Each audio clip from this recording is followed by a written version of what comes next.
Om Swastiastu, Namo Buddhaya, salam kebajikan, selamat pagi, salam sehat, salam bahagia, dan salam sejahtera untuk kita semua. Selamat datang di acara webinar Psikes Yayasan Rumah Sakit Dr. Sutomo dengan tema Komunikasi Efektif pada Dunia Kerja. Kami ucapkan selamat datang kepada Ketua Psikes Yayasan Rumah Sakit Dr. Sutomo, Ibu Widi Astuti, Dokter Gigi, Magister Kesehatan. Terima kasih telah bergabung pada Zoom webinar hari ini. Selanjutnya kami ucapkan terima kasih dan selamat datang kepada narasumber sekaligus alumni Psikes Yayasan Rumah Sakit Dr. Sutomo, Ibu Rosita Prananengtyas, Ahli Madya Perekam Kesehatan, Sarjana Terapan Kesehatan, Magister Kesehatan. Selamat datang Bu Rosita.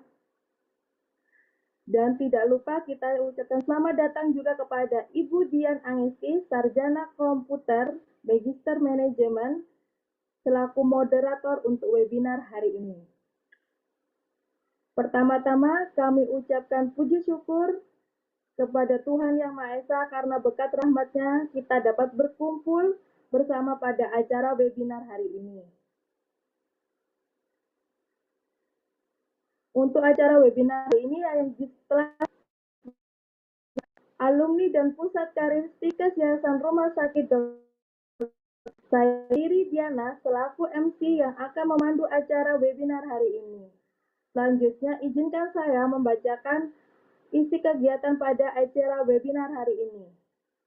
Untuk acara yang pertama adalah pembukaan, yang kedua menyanyikan lagu Indonesia Raya disambung dengan lagu Mars Psikes Yayasan Rumah Sakit Dr. Sutomo. Yang ketiga, sambutan wakil ketua 3. Yang keempat, pengambilan foto bersama. Yang kelima, pembacaan CV narasumber yang akan dilakukan oleh moderator. Dan yang keenam adalah pemaparan materi. Yang ketujuh, sesi tanya jawab. Yang kedelapan, pengisian daftar hadir yang nantinya akan digunakan sebagai penyerahan sertifikat kepada peserta yang mengikuti webinar hari ini. Dan yang kesembilan adalah penutup. Untuk mempersingkat waktu, marilah kita buka acara ini dengan membaca basmalah bersama. Acara selanjutnya yakni menyanyikan lagu Indonesia Raya yang akan dilakukan secara online disambung dengan lagu Mars Psikes Yayasan Rumah Sakit Dr. Sutomo. Waktu dan tempat kami persilakan.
Kesehatan Yayasan Rumah Sakit Dr. Sutomo, membangun visi dan motivasi dalam pengabdian serta prestasi.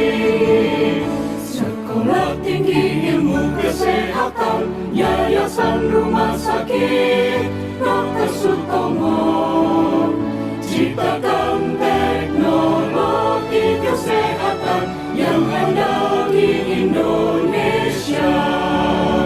Didik tenaga profesional, tingkatkan ilmu serta keterampilan.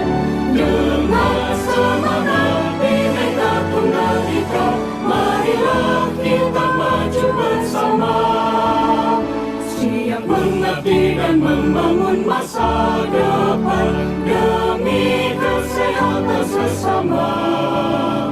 Hidup terus jaya Stikers bagi bangsa Indonesia tercinta.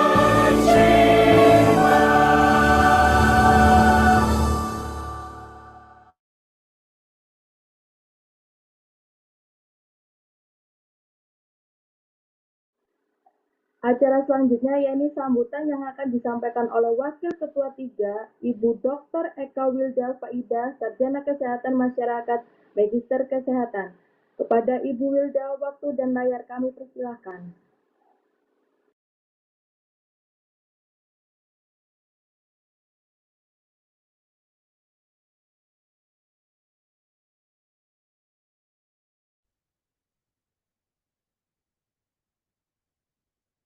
Baik, oke. Terima kasih. Assalamualaikum warahmatullahi wabarakatuh.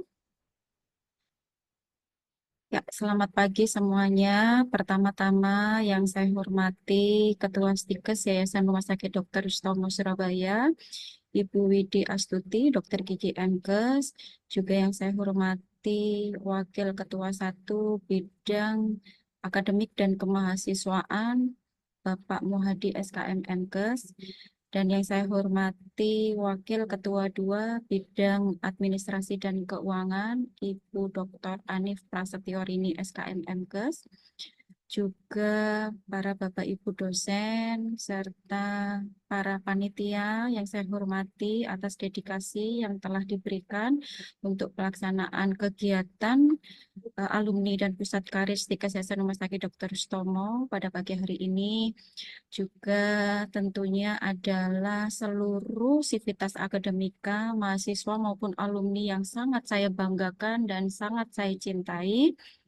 Terima kasih atas kehadirannya secara online pada webinar kita hari ini, yaitu tentang pelatihan komunikasi efektif pada dunia kerja yang kita laksanakan pada hari ini, hari Sabtu, tanggal 8 Juni 2024.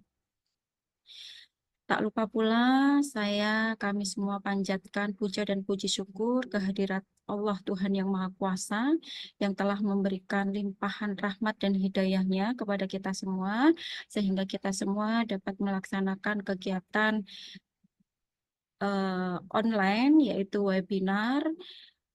Juga tak lupa pula sholawat serta salam tetap tercurahkan kepada junjungan kita Nabi besar Muhammad SAW yang telah memberikan petunjuk dari jalan kegelapan menuju ke jalan yang terang. Baiklah, hadirin semuanya, saya selaku Wakil Ketua 3 Bidang Alumni Pusat Karir dan Sistem Informasi pada siang hari ini memberikan sambutan. Mudah-mudahan apa yang menjadi tema kita pada siang hari ini dapat memberikan manfaat, baik manfaat untuk Stikes Yayasan Rumah Sakit Dr. Sutomo yang berkaitan dengan meningkatkan silaturahmi, ikatan kekeluargaan, konsolidasi antara alumni dengan Stikes Yayasan Rumah Sakit Dr. Sutomo tentunya. Juga yang paling penting adalah kami harapkan dapat bermanfaat bagi diri saudara-saudara semua di dalam meningkatkan karir, dalam meningkatkan pengetahuan, dalam meningkatkan wawasan yang terkait di dunia kerja, yaitu tentang komunikasi efektif. Komunikasi efektif ini sangat bermanfaat sekali. Materi hari ini kita harapkan semuanya para hadirin, Bapak Ibu, Sivitas Akademika dan alumni dapat mengikuti kegiatan webinar siang hari ini mulai dari awal hingga akhir nanti. Karena di akhir nanti jika Bapak Ibu semuanya dapat mengikuti hingga selesai, kami akan memberikan link absensi dan e-sertifikat yang akan kita bagikan nantinya. Ya, terima kasih juga saya ucapkan kepada para narasumber, kepada Ibu Rosita. Beliau adalah Kepala Bidang Rekam Medis di Rumah Sakit Universitas Airlangga. Terima kasih Bu Rosita atas kesempatan, waktu, kesediaan yang diberikan kepada kami, sehingga Ibu Rosita bisa membagikan ilmunya kepada kita semua. Untuk komunikasi efektif ini memang betapa sangat pentingnya ya. Jadi kita harus tahu betul, nggak hanya secara apa namanya dasarnya aja, tetapi mungkin di akar-akarnya kita juga harus tahu, mulai dari konsep kemudian implementasinya bagaimana. Jadi yang paling harus kita kuasai adalah bahwa komunikasi efektif itu mengandung 7C ya. Yang pertama adalah completeness, kemudian conciseness ya, kemudian consideration, clarity, concreteness, courtesy, correctness ya. Jadi yang pertama adalah unsur completeness, yaitu adalah lengkap, bahwa ketika kita melakukan komunikasi efektif itu minimal kita harus mencakup 5 unsur W. Apa itu 5 unsur W? Yaitu what, who, when, where, why, dan how. Itu yang harus kita pertimbangkan pada saat kita akan melakukan komunikasi, ya, terutama kita berkomunikasi di fasilitas pelayanan kesehatan. Kemudian yang kedua adalah consistency, yaitu ringkas, bahwa apa yang akan kita curahkan, ide, pikiran, ya, itu harus bersifat informatif, nggak boleh lebay, nggak boleh mengada-ngada, semuanya harus ringkas, ya. Kemudian consideration, yaitu penuh pertimbangan, ya, dimaksud dengan penuh pertimbangan adalah bahwa ketika kita melakukan komunikasi, kita harus pikirkan dulu siapa sasaran komunikasi communication-nya, ya, kita sebagai komunikator, kemudian komunikannya, penerima informasi ini siapa, itu harus kita posisikan ya, sesuai nggak dengan kebutuhan, sesuai nggak dengan kepentingan, itu yang paling penting. Kemudian yang keempat adalah clarity, yaitu clarity itu adalah kejelasan, yaitu kejelasan itu yang bisa mengungkapkan kalimat-kalimat yang mudah dimengerti ya, jadi tidak bersifat ambigu begitu. Kemudian concreteness, yaitu nyata. Kalau bisa di dalam komunikasi efektif kita harus bisa menunjukkan data-data empiris, kemudian fakta-fakta yang spesifik, atau justru juga bisa diberikan tambahan berupa angka-angka. Kemudian courtesy, yang paling penting ini adalah juga courtesy, yaitu tata krama, sopan santun, ya, attitude, itu harus kita perhatikan dengan siapa kita berbicara, ya. Kemudian correctness yang terakhir, yaitu kebenaran, ya. Nah, kebenaran ini juga harus betul-betul bisa kita bertanggung jawab, apa yang bisa kita informasikan kepada orang itu harus tepat begitu ya. Nah, ini unsur-unsur ini harus bisa saudara-saudara pegang untuk bisa melakukan komunikasi efektif. Untuk jelasnya nanti akan kita simak bersama-sama bersama dengan Bu Rosita. Mudah-mudahan saudara-saudara semuanya dapat mengikuti hingga selesai untuk webinar siang hari ini. Baiklah, demikian ya, bisa saya akhiri sambutan dari saya. Mudah-mudahan apa yang kita lakukan hari ini dapat bisa meningkatkan produktivitas kita, meningkatkan pengetahuan, meningkatkan wawasan, dan yang paling penting adalah bisa berkontribusi baik untuk fasilitas pelayanan kesehatan di mana kita dapat bekerja. Demikian bisa saya akhiri. Apabila ada kekurangan, apabila ada kesalahan mohon dapat dimaafkan. Segala kesempurnaan adalah milik Allah semata dan ketidaksempurnaan ada di kita semua. Kurang lebihnya mohon maaf. Wabillahi taufik wal hidayah. Selamat siang, selamat menyimak dan selamat belajar. Wassalamualaikum warahmatullahi wabarakatuh. Saya kembalikan kepada moderator atau MC, monggo. Waalaikumsalam warahmatullahi wabarakatuh. Terima kasih kepada Ibu Wilda atas sambutannya. Sebelum memasuki acara inti, izinkan kami untuk meminta kesediaan teman-teman serta hadirin semua untuk menyalakan kamera dan menggunakan virtual background yang telah di-share oleh panitia. Karena kita akan melakukan sesi foto bersama sebelum acara dimulai. Dipersilakan kepada admin yang bertugas untuk mengambil gambar seluruh peserta.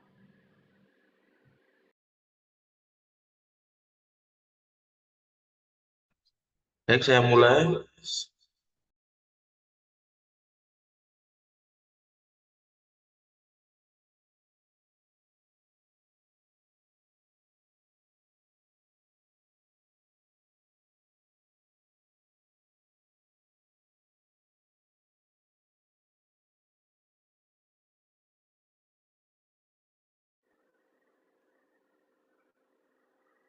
Satu, dua, tiga. Oke, slide selanjutnya. Satu, dua, tiga.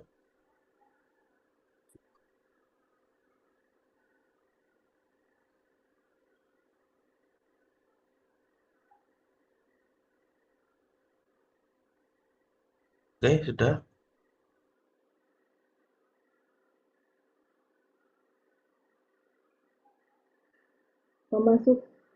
Memasuki acara selanjutnya, acara yang sangat kita nantikan yakni pemaparan materi sekaligus diskusi dan tanya jawab untuk webinar kali ini yang akan dipimpin oleh Dian Angesti, Sarjana Komputer Magister Manajemen selaku moderator webinar hari ini. Dian Angesti juga merupakan dosen prodi administrasi rumah sakit sekaligus kepala bidang alumni dan pusat karir. Kepada moderator, waktu dan layar kami persilahkan. Baik, terima kasih Mbak Riri. Ya, makasih atas kesempatannya. Assalamualaikum warahmatullahi wabarakatuh. Selamat sejahtera untuk kita semua. Bapak Ibu para hadirin sekalian, seluruh peserta webinar, perkenalkan saya Dian Angesti, moderator sesi pada webinar kita kali ini menyambut Anda semuanya. Bagaimana kabarnya? Saya harap semuanya sehat semua, alhamdulillah. Mari kita bersyukur di tengah segala aktivitas kita masih diberikan kesehatan, rezeki, dan kesempatan baik untuk terus meningkatkan diri dan produktivitas. Sebelum kita mulai hari ini, kita berikan tepuk tangan untuk diri kita sendiri, kita berikan semangat untuk kita sendiri untuk bisa hadir pada hari ini. Acara hari ini adalah rangkaian dari acara webinar series yang merupakan acara tahunan dari Stikes Yayasan Rumah Sakit Dr. Sutomo. Pada hari ini, materi yang akan kita bahas terkait pada bagaimana komunikasi efektif pada dunia kerja. Tidak dapat dihindari kondisi di tempat kerja, ini kita bertemu dengan beragam manusia. Perbedaan bahasa, budaya, banyak menyebabkan miskomunikasi di antara kita semua. Karyawan dengan berbagai latar belakang memiliki penafsiran yang berbeda, sehingga tidak jarang menyebabkan konflik yang tidak diinginkan. Belum lagi dengan maraknya adanya pekerjaan jarak jauh, ini otomatis memberikan tantangan komunikasi yang muncul. Kurangnya interaksi, tatap muka, dapat menyebabkan perasaan yang terisolasi dan sebagainya. Bahkan, menurut Badan Pusat Statistik BPS mencatat ada sebanyak 9,9 juta anak muda Indonesia ini berusia 15 sampai dengan 24 tahun. Ini apa yang dikenal dengan Gen Z. Ini tidak bekerja atau bahkan mereka belum mendapatkan pelatihan.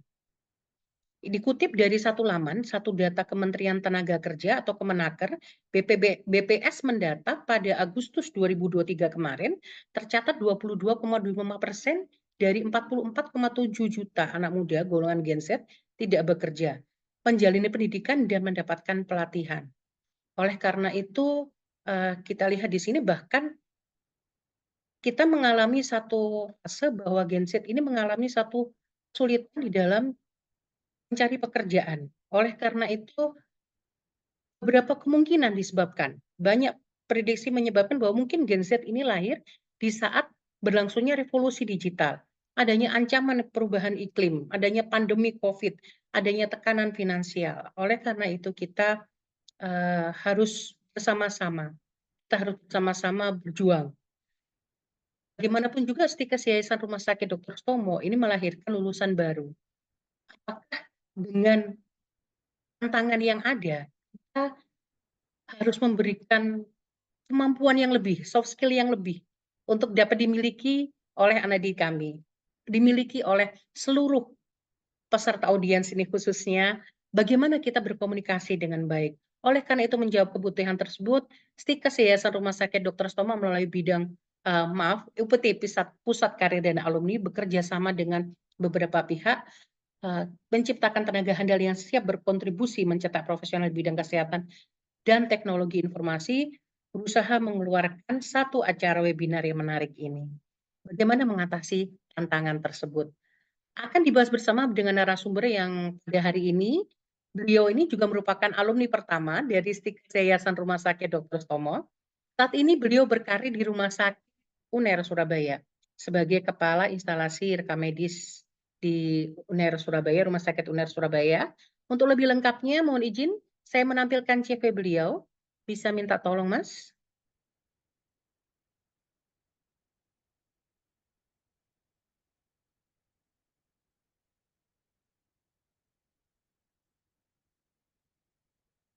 Baik, beliau adalah Ibu Rosita Praniningtyas, AMDPK, Sarjana Terapan Kesehatan, MKes, Kepala Instalasi Rekam Medis Rumah Sakit UNER. Dengan biodata di sini secara singkat, ada nomor telepon dan email bisa dihubungi, di mana pengalaman pekerja beliau bergabung di Puskesmas Jagir, kemudian masuk di Rumah Sakit Onkologi, saat itu 2007, kemudian di Rumah Sakit UNER Surabaya dimulai dari 2012 sampai dengan sekarang. Beliau ikut aktif di dalam tim peneliti mulai dari uji klinis di Rumah Sakit UNER juga 2021 sampai dengan sekarang. Menjadi asisten peneliti dalam penelitian COVID. Mohon maaf ini saya ada kendala dengan melihat. Oke, kemudian sebagai dosen tamu di Magistra Utama Surabaya dan sebagai dosen luar biasa atau praktisi. Nah, oke. Terima kasih Mas dibantu di Zoom. Oke, kemudian untuk pengalaman organisasi beliau, silakan. Oke, beliau aktif di si organisasi DPD Pormiki dari 2009-2012 di Pormiki Jatim, maksud saya sebagai bendara 2 DPD Pormiki Jatim, 2012-2015 dan si organisasi 2 DPD Pormiki Jatim 2015-2018 dan si diklat DPD Pormiki Jatim 2018-2021. Wah, luar biasa sekali ini ya. Terima kasih Mas. Slide-nya sudah baik. Hadirin sekalian, mari kita beri tepuk tangan secara virtual. Bagi narasumber kita pada pagi hari ini, Ibu Rosita Prananingtyas, AMDPK, STRkes, MKes. Bagaimana kabarnya? Terima kasih Mbak Dian, Alhamdulillah Oke, baik. Alhamdulillah baik. Alhamdulillah ini bersedia hadir.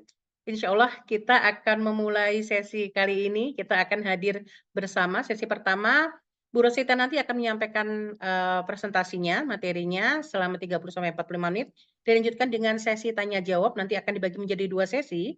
Sesi yang pertama adalah tanya jawab dengan moderator sebelumnya. Kemudian akan dilanjutkan dengan tanya jawab dengan peserta. Siapkan fokus terbaik Anda. Kita sambut pembicara kita yang sangat luar biasa, Ibu Rosita Prananingtyas. Silakan Ibu. Ya, terima kasih Bu Dian Angesti, Sarjana Komputer ya, Magister Manajemen, selaku moderator kita pada pagi hari ini atas waktu yang diberikan di kesempatan pagi hari ini. Ya, Assalamualaikum warahmatullahi wabarakatuh. Salam sejahtera bagi kita semua. Om Swastiastu, Namo Buddhaya, salam kebajikan. Sebelumnya yang terhormat Ibu Widi Astuti, Dokter Gigi, Magister Kesehatan, selaku Ketua Stikes Yayasan Rumah Sakit Dr. Sutomo. Bapak Muhadi, Sarjana Kesehatan Masyarakat, Magister Kesehatan selaku Wakil Ketua 1, Ibu Anif Prasetyorini, Sarjana Kesehatan Masyarakat, Magister Kesehatan selaku Wakil Ketua 2, Ibu Wilda, Ibu Doktor ya, Ibu Doktor Eka Wilda Faisa, Sarjana Kesehatan Masyarakat, Magister Kesehatan selaku Wakil Ketua 3, beserta jajaran pimpinan dosen dan Tendiktikes Yayasan Rumah Sakit Dr. Sutomo, serta para peserta yang saya sayangi pada pagi hari ini. Ya, alhamdulillah saya mewakili rekan-rekan alumni ya, sangat berterima kasih sekali kepada Yayasan Rumah Sakit Dr. Sutomo karena kami masih bisa diberi kesempatan untuk berkontribusi ya, berkontribusi kepada alma mater kami, memberikan sedikit sharing pengalaman atau informasi yang mungkin dibutuhkan oleh adik-adik mahasiswa dan atau teman-teman alumni yang baru saja lulus dan belum mendapatkan kesempatan untuk bekerja di dunia kerja yang diinginkan. Jadi mungkin di sini saya mencoba untuk sharing ya. Jadi kita santai saja karena di sini kita tidak kuliah, saya hanya memberikan sharing terkait komunikasi efektif ini bagaimana sih seperti itu, sehingga untuk adik-adik yang memang belum mendapatkan pekerjaan, teman-teman alumni bisa mengetahui oh bagaimana cara kita komunikasi dengan baik ya pada saat kita wawancara ya, atau mungkin adik-adik yang aku ini wawancara berkali-kali kok sih nggak lulus-lulus ini gimana sih? Kenapa sih? Nah, ini bisa menjadi bahan introspeksi juga ke diri kita sendiri. Ada apa sih? Misalnya dari paparan yang saya berikan ini, oh ternyata kurang ini, kayak gitu. Baiknya aku seperti ini. Nah, bisa mungkin ada yang kurang jelas dari apa yang saya sampaikan, kita bisa diskusi juga ya di sesi tanya jawab bersama Ibu Dian juga. Oke, ya langsung saja insert screen ya Ibu Dian.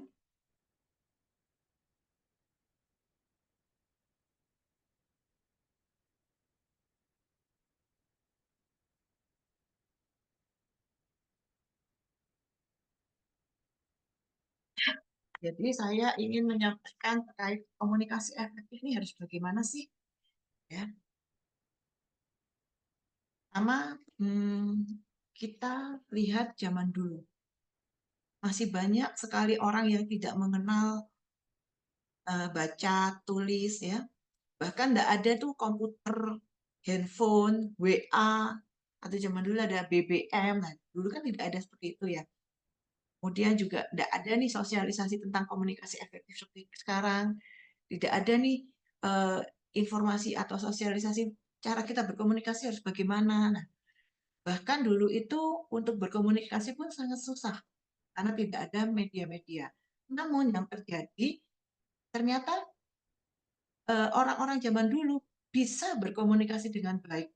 Jika ada masalah bisa diselesaikan dengan cara musyawarah dan menemukan suatu mufakat, kesepakatan. Kemudian juga penuh dengan keikhlasan dan kejujuran dalam kita bertutur kata, percaya, saling percaya, tidak mudah curiga, ya kan? Itu yang tidak didapati oleh orang zaman sekarang.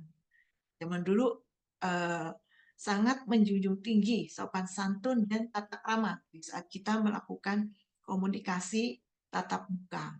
Nah, hal ini yang perlu kita contoh ya, yang apalagi di masa-masa seperti yang disampaikan oleh Mbak Dian ya, Bu Dian, ada transisi terkait digitalisasi. Jadi anak-anak Gen Z sekarang apa-apa WA, apa-apa sekarang ada apa informasi misalnya tentang rapat dan lain sebagainya. Semua via WA, via Zoom dan lain sebagainya. Zaman dulu nggak ada, sehingga tanpa adanya itu semua, orang zaman dulu masih bisa bermusyawarah, masih bisa berkomunikasi dengan baik ketika ada permasalahan, masih bisa ditemukan titik temu solusinya apa, ya. Itulah pentingnya komunikasi yang baik, ya. Nah, permasalahan-permasalahan yang ada yang perlu kita lakukan ini saya sampaikan karena saya bekerja di fasilitas pelayanan kesehatan ya, sering saya temukan di fasilitas pelayanan kesehatan permasalahan-permasalahan yang terjadi apabila kita tidak bisa berkomunikasi dengan baik, ya, baik itu dengan pasien maupun dengan rekan kerja yang tidak seprofesi atau unit kerja lain, ya. Permasalahan yang terjadi adalah banyak sekali atau sering terjadi komplain dari pasien atau dari unit kerja lain, ya, terkait bagaimana cara kita berkomunikasi dengan baik secara langsung maupun via telepon, ya. Yang paling banyak nih biasanya komplain dari pasien nih, ya, dari manajer menyampaikan ke kami, ini ada komplain dari pasien nih, humas mengirimkan pasien komplain terkait ya apa petugas pendaftaran yang keras, yang judes dan lain sebagainya. Kemudian pelayanan 3S ini, senyum, sapa, salam yang diberikan menjadi kurang maksimal jika kita tidak berkomunikasi dengan baik. Oke, kita bisa senyum, bisa salam. Selamat pagi, Pak. Ada yang bisa saya bantu? Nah, tapi pada saat kita memberikan informasi, pada saat proses berkomunikasi itu, jika kita tidak tahu bagaimana cara kita berkomunikasi dengan baik, maka pelayanan itu tidak ada artinya di mata pasien. Karena pasien atau pengunjung atau lawan bicara kita tidak mendapatkan informasi yang memang dia butuhkan. Kemudian, loh, kok ada jumlah kunjungan pasien menurun juga salah satu dari efek komunikasi yang tidak baik. Kenapa? Ya tentu saja. Jika pasien merasa, oh petugas di situ nggak bisa ngomong baik-baik, informasinya yang diberikan tidak informatif, dia akan dari mulut ke mulut akan bilang, oh yang rumah sakit honorer, nggak enak. Nah, itu. Akhirnya efeknya jumlah kunjungan pasien akan menurun. Salah satu sebabnya juga karena petugas tidak bisa berkomunikasi dengan baik. Kemudian terkait pengetahuan, kemampuan, serta etika, attitude dari petugas yang masih harus terus diasah ketika dia memberikan pelayanan atau memberikan informasi kepada pengunjung atau kepada lawan bicara kita. Itu masih harus terus diasah. Ya, karena kita tidak bisa hanya mengetahui teori aja. Misalnya kayak sekarang nih, saya memberikan paparan. Teorinya begini. Oke, kita bisa mencoba memahami. Kita harus begini. Tapi ketika prakteknya, kadang kita akan mengalami kesusahan. Karena kita menghadapi banyak sekali beragam-ragam macam model manusia, model orang, sifat, watak, ya kan? Yang memang harus kita pahami selaku petugas pelayanan kesehatan. Di mana kita sendiri juga ingin dipahami seperti itu.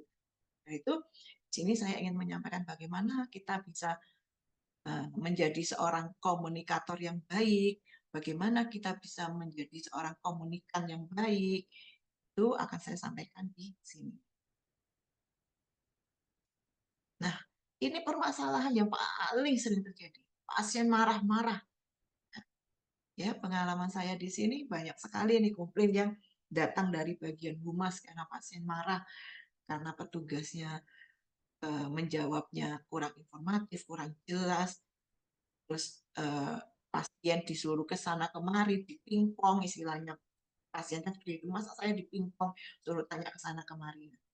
Ini apa yang membuat mereka marah? Ya karena komunikasi kita kurang baik. Karena mereka tidak puas dengan pelayanan atau dengan informasi yang diberikan kepada mereka. Maka dari itu, komunikasi ini sangat penting, ya, apalagi di dunia kerja. Sangat penting, karena kita bekerja tidak sendiri. Apalagi kalau kita di fasilitas pelayanan kesehatan, kita bekerja tim. Ya.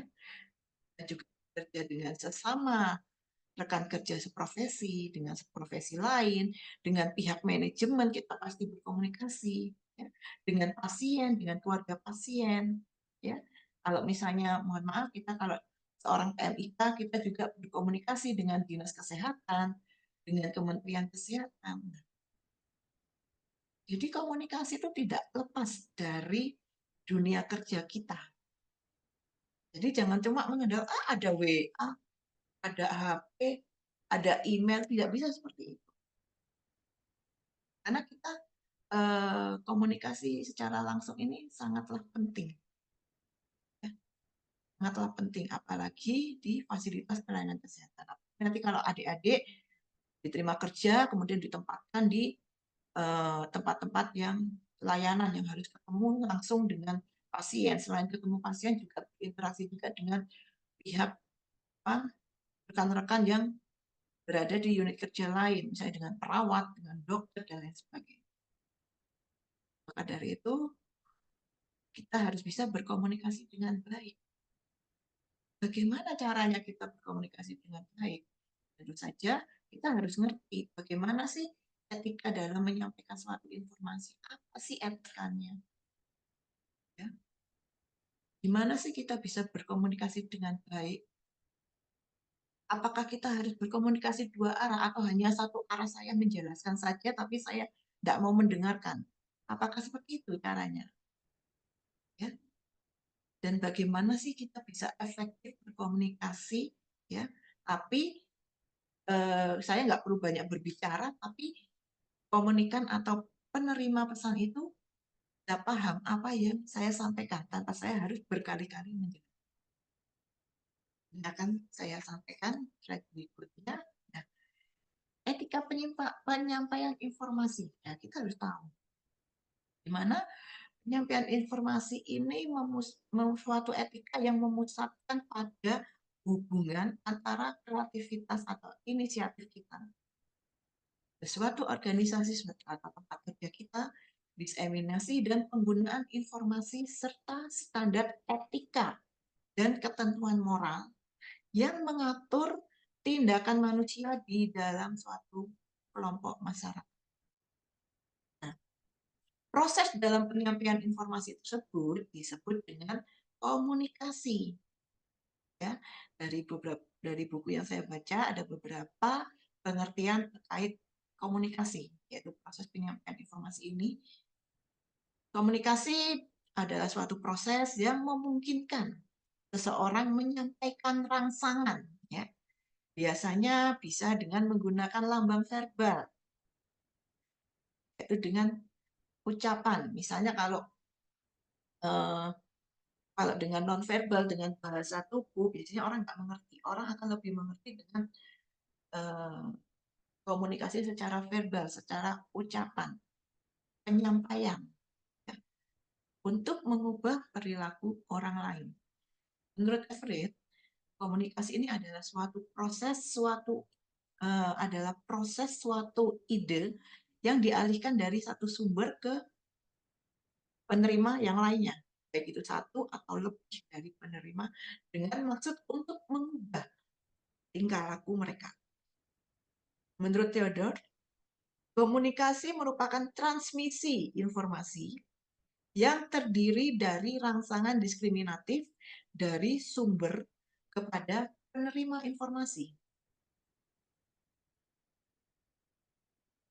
Tujuan dari komunikasi itu sendiri, ya, tentu saja untuk menciptakan pemahaman bersama dan mengubah persepsi, bahkan perilaku.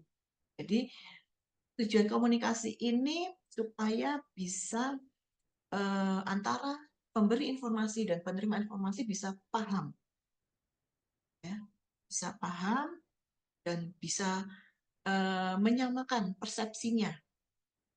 Oh iya, ya oke, jadi ada kesepakatan. Itu tujuan dari komunikasi. Komunikasi bisa berjalan baik jika ada pemahaman bersama, kesepakatan atau persamaan persepsi antara pemberi informasi dan penerima informasi. Nah, fungsi komunikasi itu sendiri, ya, pertama untuk menyatakan dan mendukung identitas diri, ya, menciptakan dan memupuk hubungan dengan orang lain. Dari komunikasi itu kita ingin berbicara apa pada orang lain, ya, kemudian mempengaruhi orang lain untuk merasakan dan berpikir sesuai dengan apa yang kita inginkan. Ya, salah satu fungsi dari komunikasi. Kemudian menunjukkan ikatan dengan orang lain. Mengendalikan lingkungan fisik dan psikologis, memutuskan untuk melakukan dan tidak melakukan sesuatu itu.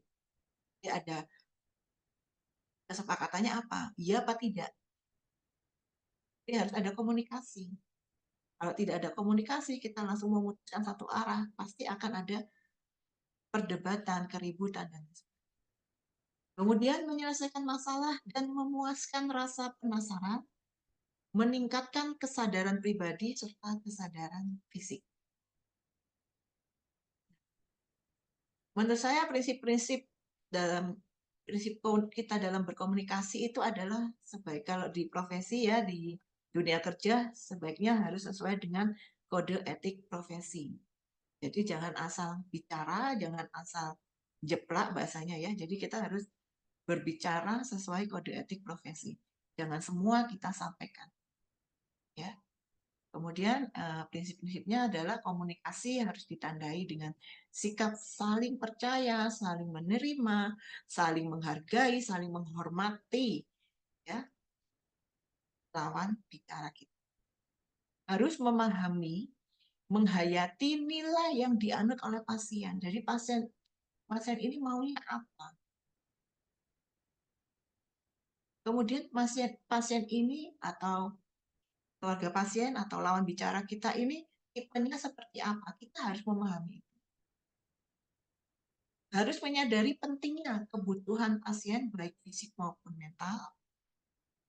Harus dapat menciptakan suasana yang nyaman dan aman bagi pasien atau keluarga pasien. Ya. Kemudian harus jujur dan terbuka serta bertanggung jawab. Dan kita berpikir Angelio jadi petugas fasilitas pelayanan kesehatan. Ya, Cik Angelio punya profesi ini. Ini yang harus kita lakukan. Tidak hanya sebagai petugas, tapi kita dengan teman seprofesi kita atau dengan unit kerja lain, kita juga harus bisa menerapkan ke-6 hal ini. Tidak susah kalau kita bisa memahami orang lain. Ya.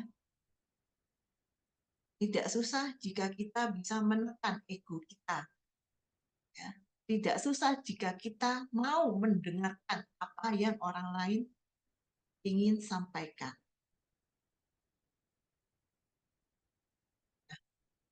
Tipe komunikasi ada 4 ya menurut Joseph De Vito.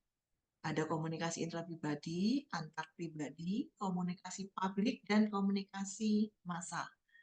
Yang paling sering terjadi di fasilitas pelayanan kesehatan atau di dunia kerja adalah interpersonal communication, di mana kita melakukan komunikasi kepada 2 orang atau lebih secara tatap muka.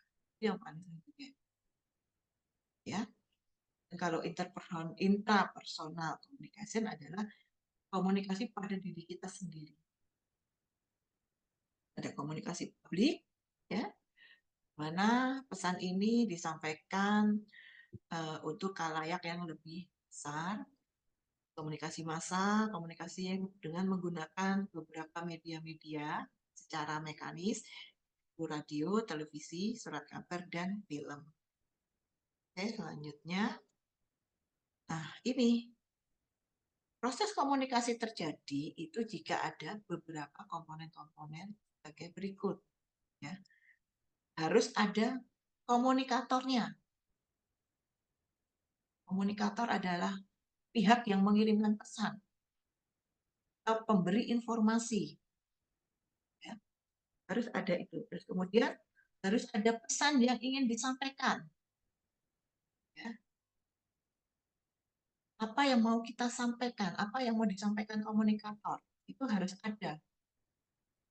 Ya, kalau nggak ada pesan yang mau disampaikan, ya tidak akan terjalin komunikasi.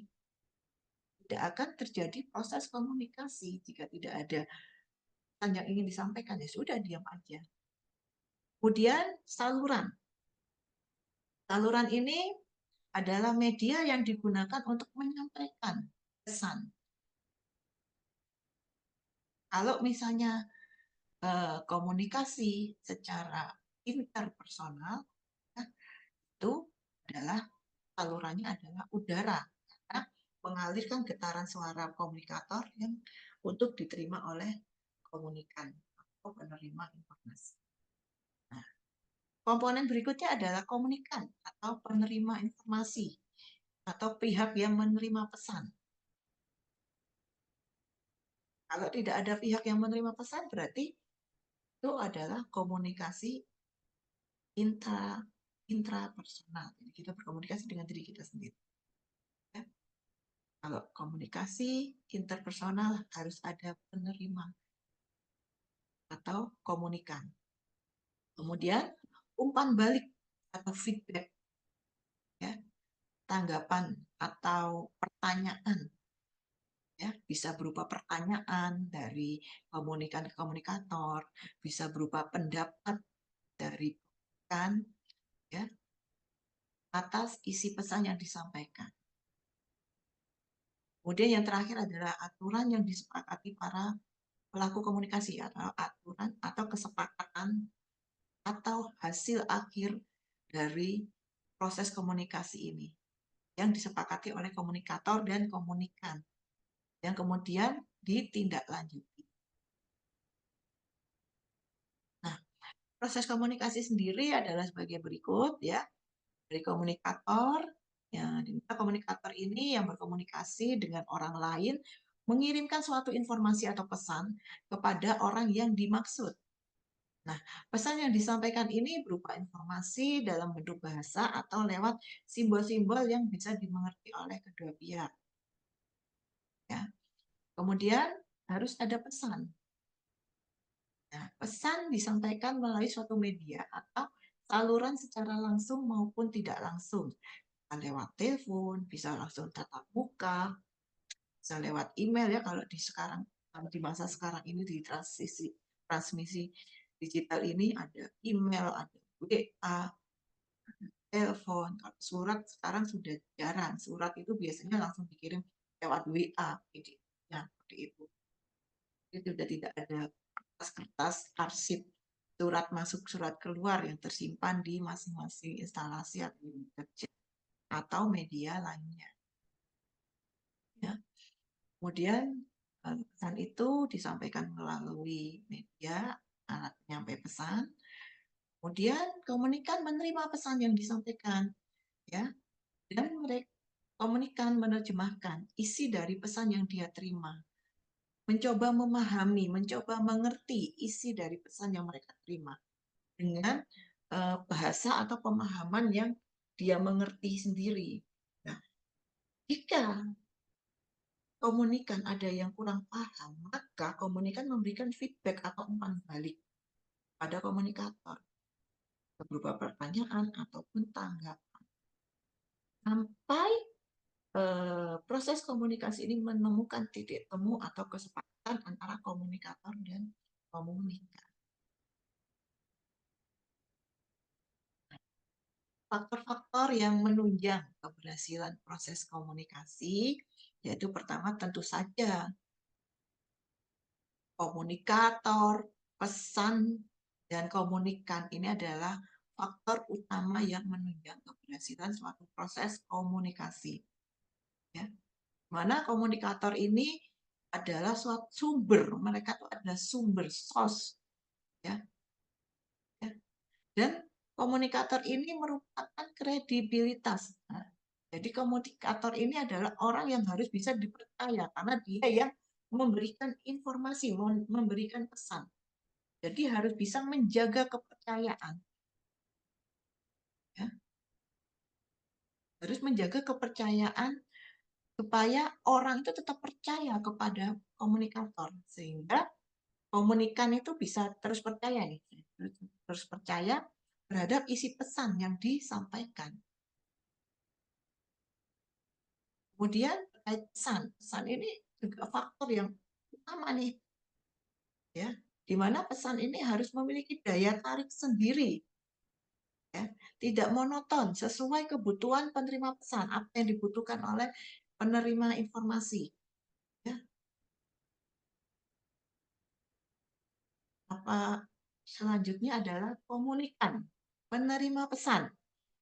Ya, jadi agar komunikasi berjalan dengan lancar, komunikan ini harus mampu menafsirkan pesan atau mengartikan pesan yang dia terima ini. Apakah pesan ini sesuai dengan yang dia butuhkan atau tidak? Ya. Dan penerima pesan ini harus lebih perhatian terhadap informasi yang diberikan oleh komunikator. Tidak boleh cuek. Jika ada yang tidak dipahami, harus langsung menyampaikan pertanyaan atau tanggapan atau pendapat. Ya, harus memiliki inisiatif. Kemudian yang tak kalah penting lagi adalah sistem penyampaiannya. Bagaimana cara menyampaikannya? Media apa yang digunakan? Ya. Kemudian konteks.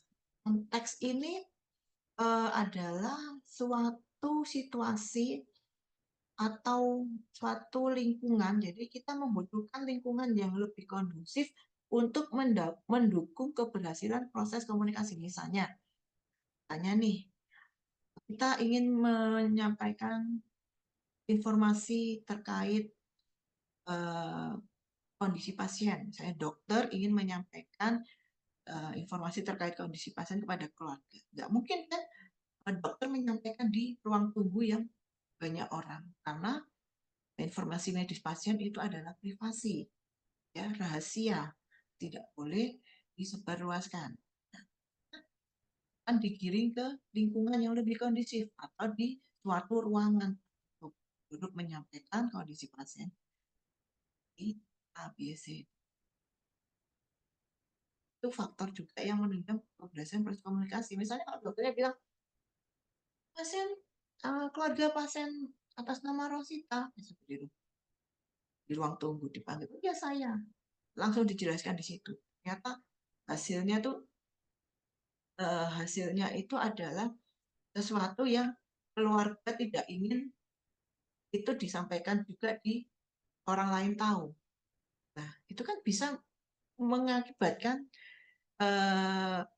hal yang perdebatan dan lain sebagainya, komplain bahkan ya. Nah, maka dari itu faktor keberhasilan proses komunikasi salah satunya ada konteks atau situasi lingkungan yang harus tahu tempat, ya, mana kita memberikan informasi, apakah ini layak kita berikan di sekarang, apakah nanti, apakah di tempat buka, ataukah keluarga pasien masuk ke ruangan dulu untuk diinformasikan. Kemudian faktor yang menghambat proses komunikasi ada dua, ya, dari faktor psikologis dan faktor sosial-kultural atau adat istiadat. Dari faktor psikologis ini adalah berasal dari psikis manusia itu sendiri. Ya. Jadi ada hambatan psikologis terkait kepentingan. Jadi komunikator dan komunikan itu memiliki beberapa kepentingan. Bahkan ada perbedaan kepentingan. Maka dari itu harus ada komunikasi yang baik. Harus ada komunikasi yang baik untuk kita menyamakan pikiran, perasaan, dan tingkah laku. Karena kalau misalnya memiliki kepentingan yang berbeda, komunikasi tidak akan berjalan dengan baik. Kemudian prasangka, prejudge, persepsi seseorang, ya, atau kelompok dan sikap perilaku terhadap orang lain. Ya, memiliki prasangka yang negatif thinking seperti itu.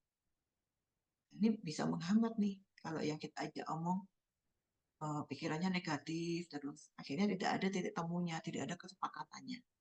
Ya, dalam prasangka, emosi menarik kesimpulan atas dasar prasangka tanpa menggunakan pikirannya rasional. Kemudian motivasi. Nah,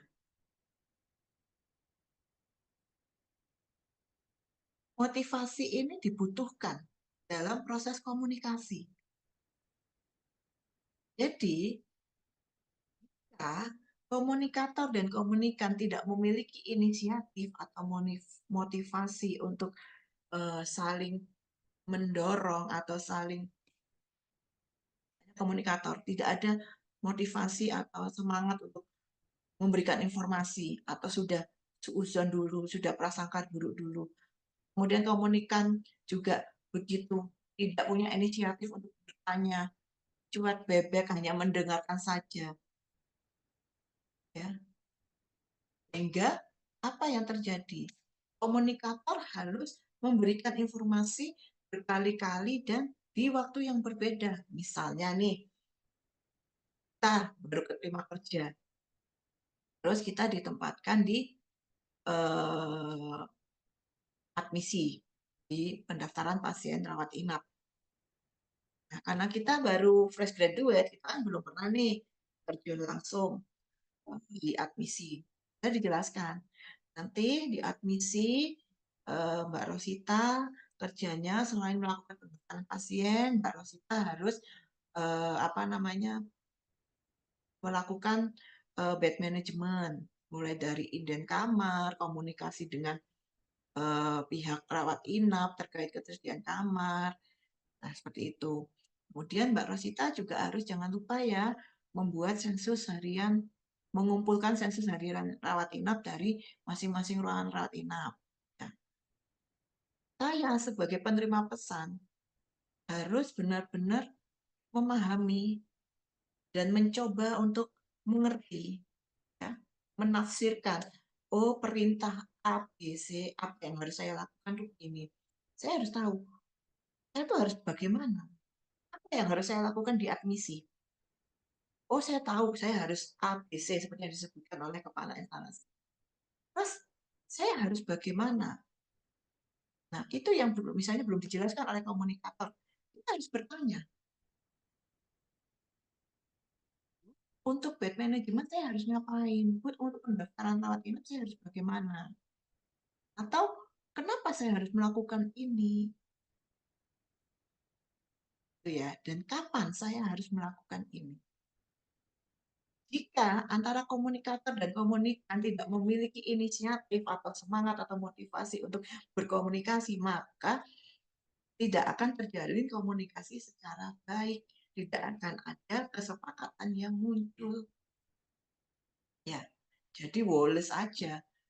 Sehingga ketika sudah terjun di admisi, pasti akan sering bertanya di waktu yang berbeda. Maka harus ada motivasi, itu harus ada, inisiatif itu harus ada. Jika tidak ada, itu sangat-sangat mengganggu proses komunikasi. Kemudian stereotip, yaitu gambaran atau tanggapan tertentu mengenai sifat dan watak pribadi atau golongan yang bercorak negatif.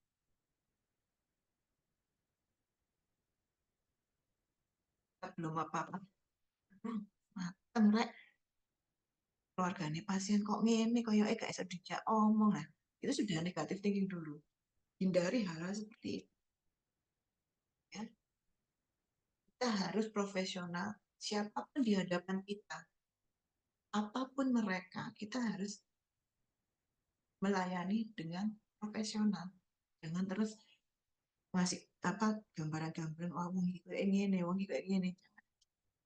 Nah, tetap memberikan informasi atau pelayanan sebaik mungkin. Kalau mereka memiliki tanggapan menanggapi hal yang sekiranya kok gini, nah, kita harus bisa memahami, oh ternyata seperti ini.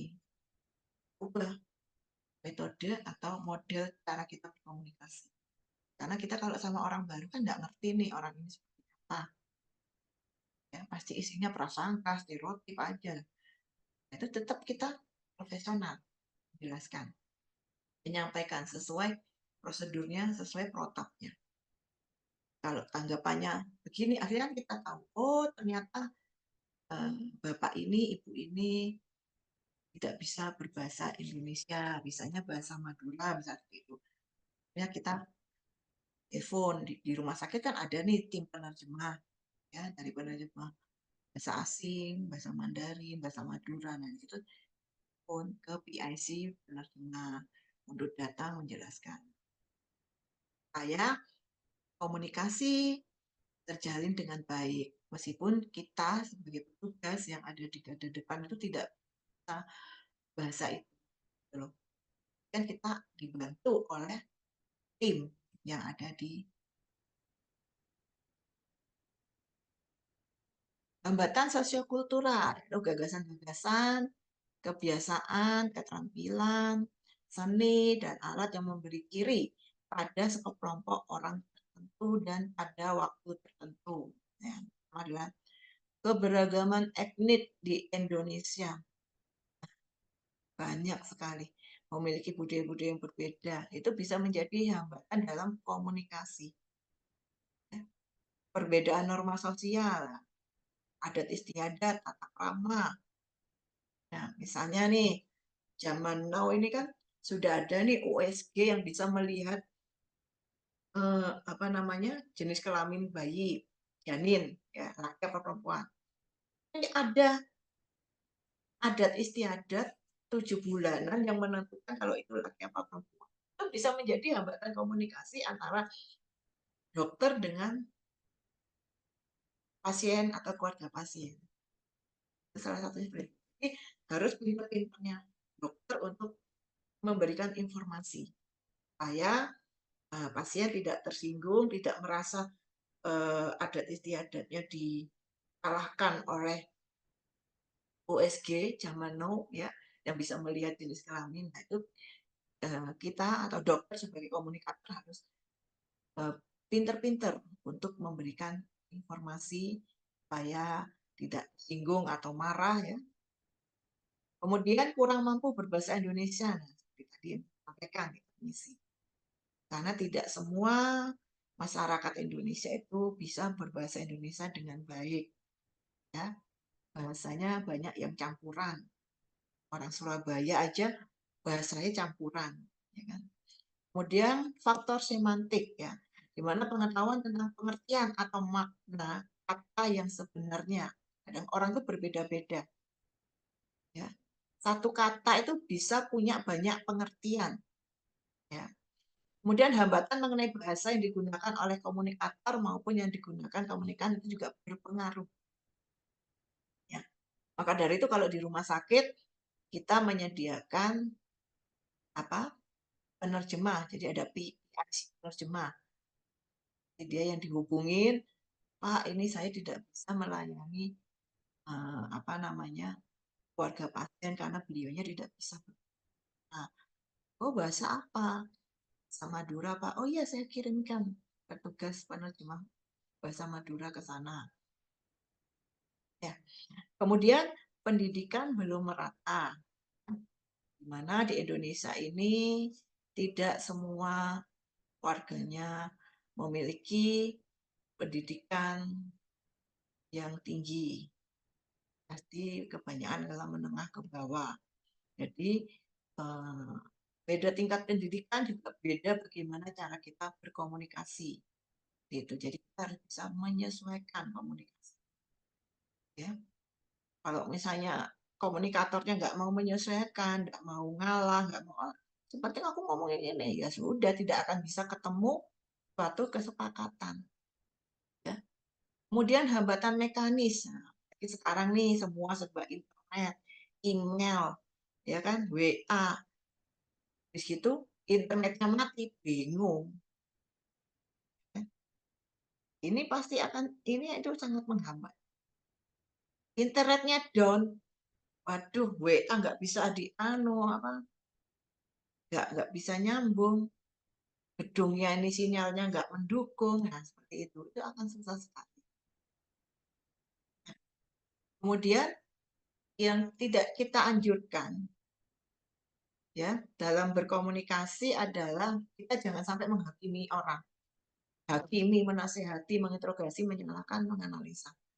Kita ingin berkomunikasi, kita sampaikan informasinya saja, jangan sampai kita menginterogasi orang. Oke. Nah, ya. Oh, waktu saya kurang berapa menit ya Mbak Dian? Oke, saya lanjutkan ya. Kemudian Keterampilan berkomunikasi adalah kemampuan untuk terus-menerus membangun kredibilitas dan dapat dipercaya segala apa yang kita lakukan.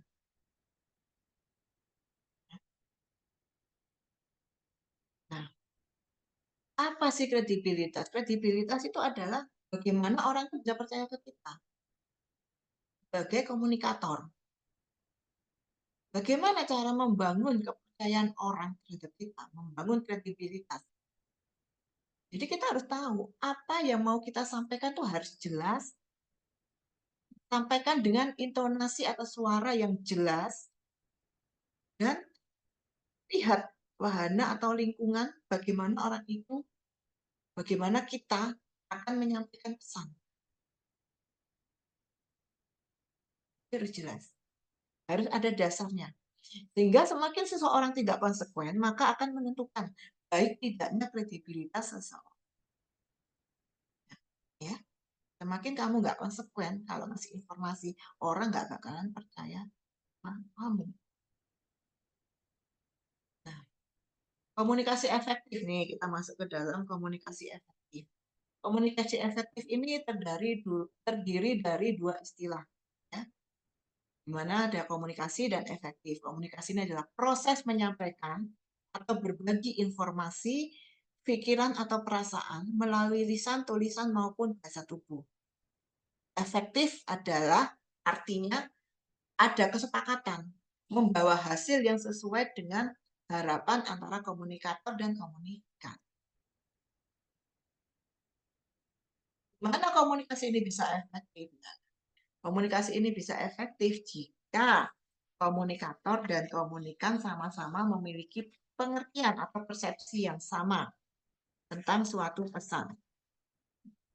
Kedua belah pihak yang berkomunikasi sama-sama mengerti apa pesan yang disampaikan, ditandai dengan adanya pengertian yang dapat menimbulkan suatu kesenangan, kebahagiaan, mempengaruhi sikap, meningkatkan hubungan sosial yang baik, dan akhirnya menimbulkan suatu tindak lanjut. Syarat dari komunikasi efektif yaitu menggunakan bahasa yang mudah dimengerti dan dipahami. Pesan yang kita sampaikan dapat menggugah kepentingan komunikan yang menguntungkan, menciptakan suasana yang saling menguntungkan, dan pesan yang disampaikan dapat mengunggah perhatian dan minat dari pihak komunikan. Pesan dapat menghasilkan suatu penghargaan kepada pihak komunikan. Nah, prinsip komunikasi efektif ya, reach, respect, empathy, audible, clarity, humble.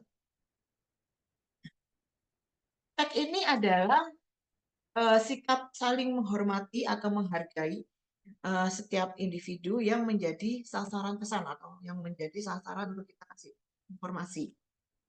Jika kita membangun komunikasi dengan rasa dan sikap saling menghargai dan menghormati, maka kita dapat membangun kerjasama dan menghasilkan suatu sinergi. Yang kedua adalah empati, yaitu kemampuan untuk merasakan, mampu untuk menempatkan diri pada situasi atau kondisi yang dihadapi oleh orang lain. Salah satu persyaratan utama dalam memiliki sikap empati adalah kemampuan kita untuk mendengarkan atau mengerti terlebih dulu sebelum didengarkan atau dimengerti oleh orang lain. Selanjutnya adalah audible, dapat didengarkan atau dimengerti dengan baik. Ya. Jadi pesan yang kita sampaikan itu dapat diterima oleh penerima pesan dengan baik. Ya. Dan bahasa yang disampaikan itu harus mudah dimengerti dan jelas. Selanjutnya adalah clarity. Ya. Clarity ini adalah jelas, pesan ini harus jelas, sehingga tidak menimbulkan berbagai penafsiran yang berbeda-beda. Yang terakhir adalah humble, di mana prinsip terakhir ini adalah dalam membangun komunikasi yang efektif adalah merupakan unsur yang terkait dengan prinsip yang utama, yaitu respect. Ya. Untuk membangun rasa menghargai orang lain, ya, biasanya kita dasari dengan sikap yang rendah hati. Berkomunikasi efektif, gimana kita bisa berkomunikasi dengan efektif? Ya, ketika kita mampu berkolaborasi dengan lawan bicara kita. Kita bisa menjaga hubungan baik dengan lawan bicara kita. Menjaga tutur bahasa dan sikap santun dalam berkomunikasi, serta bisa menggunakan bahasa Indonesia yang baik dan benar. Keterampilan yang harus dikuasai dalam komunikasi efektif itu adalah kita harus mau mendengarkan dan mau bertanya. Jangan cuma mau menyampaikan saja, tapi tidak mau mendengarkan. Komunikator. Komunikan, jangan cuma mau mendengarkan saja, tapi tidak mau bertanya. Ya. Karena kita harus menemukan suatu solusi, suatu kesepakatan yang saling menguntungkan. Nah, kalau saya bilang komunikasi efektif ini sama dengan diplomasi, karena sama-sama dilakukan untuk mendapatkan suatu kesamaan keinginan dari sebuah informasi yang ingin kita sajikan. Yang tujuannya juga diinginkan dapat kita lakukan secara bersama-sama. Nah, dalam kondisi apapun, disarankan agar selalu dapat melakukan komunikasi secara efektif. Ya, karena itu dapat menunjukkan kepribadian kita yang berkarakter positif dan membuka diri untuk selalu tumbuh dan berkembang. Itu adalah kunci kesuksesan. Nah, ini 7C, ya. 7C seperti yang disampaikan oleh Bu Wilda tadi, ya. Kita di sini ada completeness, ya. Ada completeness, yaitu kelengkapan, ya, di mana kita harus memberikan semua informasi yang diperlukan, ya, untuk pemahaman bersama, ya, dan supaya kita bisa memberikan keputusan yang tepat. Ya. Kemudian yang kedua adalah clearness, yaitu kejelasan, ya, di mana kita harus memastikan kalau pesan ini benar-benar mudah dipahami dan tidak memunculkan suatu kebingungan. Kemudian yang ketiga adalah courtesy, ya, kesopanan, menunjukkan kita ini bisa memberikan atau kita ini harus saling menghormati dan menghargai serta profesionalisme dalam berinteraksi dengan orang lain. Berikutnya adalah correctness, ya. Correctness ini adalah suatu ketepatan, ya. Memastikan keakuratan kata bahasa yang kita gunakan, ejaan yang kita gunakan untuk berkomunikasi, ya, dan informasi aktual yang dapat kita sajikan. Ya, harus tepat. Kemudian kekonkretan atau concreteness, yaitu menggunakan fakta atau bukti yang spesifik untuk kredibilitas dan juga kita dapat dipercaya. Ya. Bisa mungkin ketika kita menyampaikan informasi, kita harus punya ada dasarnya. Jangan cuma asal bicara. Supaya orang tetap tidak percaya dengan kita. Semua harus dasarnya ada. Kemudian selanjutnya adalah consciousness, yaitu keringkasan yang padat, ringkes. Singkat, jelas, dan padat. Jangan bertele-tele. Itu. Dan yang terakhir ada consideration, yaitu pertimbangan, harus penuh pertimbangan. Apapun yang akan kita sampaikan harus penuh pertimbangan. Kita harus tahu kebutuhan dari lawan bicara itu apa. Ya. Ya, selanjutnya saya sedikit ingin menyampaikan terkait komunikasi interpersonal, karena itu yang biasa kita lakukan, proses komunikasi yang kita lakukan di dunia kerja, khususnya di fasilitas pelayanan kesehatan. Komunikasi interpersonal ini adalah komunikasi antar personal yang merupakan komunikasi yang dilakukan oleh individu untuk saling bertukar gagasan ataupun pemikiran kepada individu lain. Di mana komunikasi interpersonal ini dilakukan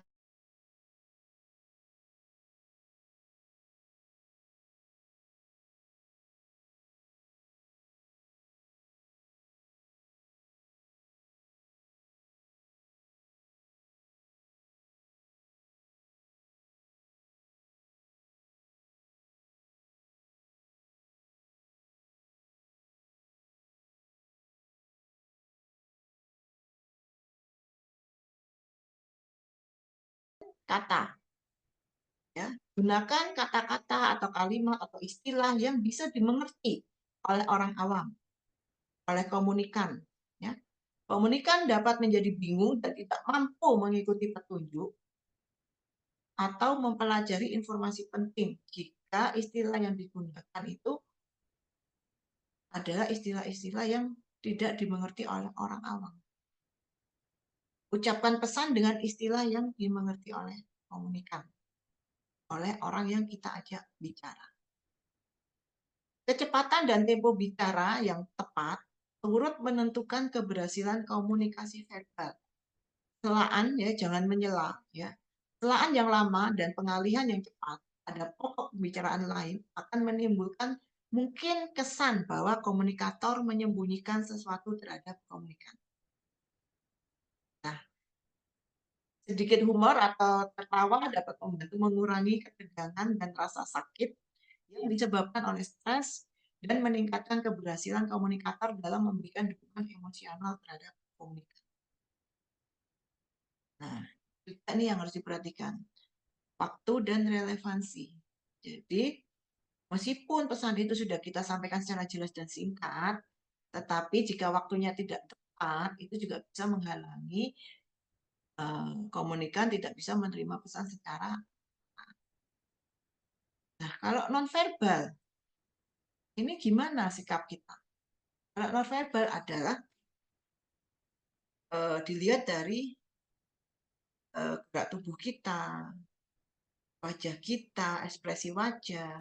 Meskipun kita sedang marah, jangan sampai di depan orang yang kita ajak bicara itu kita memasang wajah cemberut. Kita harus tetap tersenyum.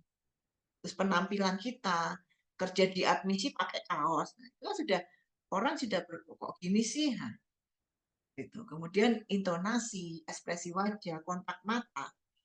Kita harus bicara, kalau kita bicara tatap muka, kita harus kontak mata dengan lawan bicara kita. Jangan sambil menunduk begini.